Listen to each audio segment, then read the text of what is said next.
Charlotte of Mecklenburg-Strelitz would become Queen Charlotte of Great Britain and Ireland when she would marry King George III in 1761. She was born in Germany to the House of Mecklenburg-Strelitz, a royal family in northern Germany, and was just 17 years old when her brother signed the marriage contract betrothing her to the king. She met her husband on the same day they were to be married. On her wedding night, she could only speak a small amount of English, but she was determined to learn, and learn quickly she did. Within the first year, she gave birth to their first child, a son and heir named George. He would be the first of 15 children they would have together, with all but 2 living to adulthood. 4 years after they were married, George would have his first bout of mental illness, which would be hidden from Charlotte by her mother-in-law and one of her trusted lords, Lord Bute. However, she would soon find out as it would become harder to hide. By 1788, George's mental health had become so bad that the Prince of Wales had him removed from the public and placed in Kew. Charlotte was ordered elsewhere but refused to leave him. She and the rest of the children moved to Kew so they could all stay together.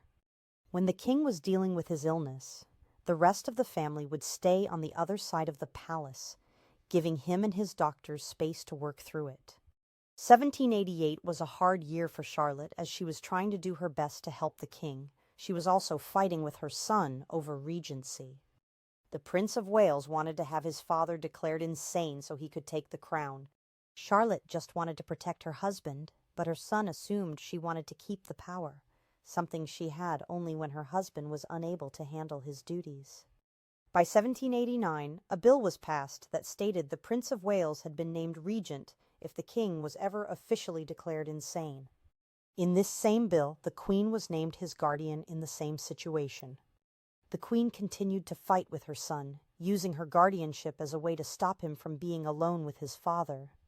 This went on until 1791 when they would finally reconcile.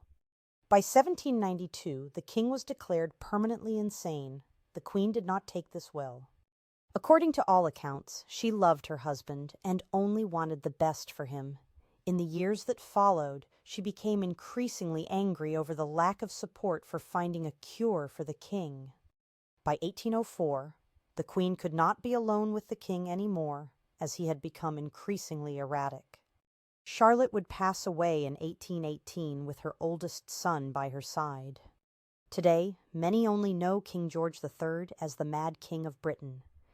Queen Charlotte, however, left a lasting legacy that can be found around Canada, New Zealand, and Britain in both named dedications and statuary. There have even been several depictions on both film and television.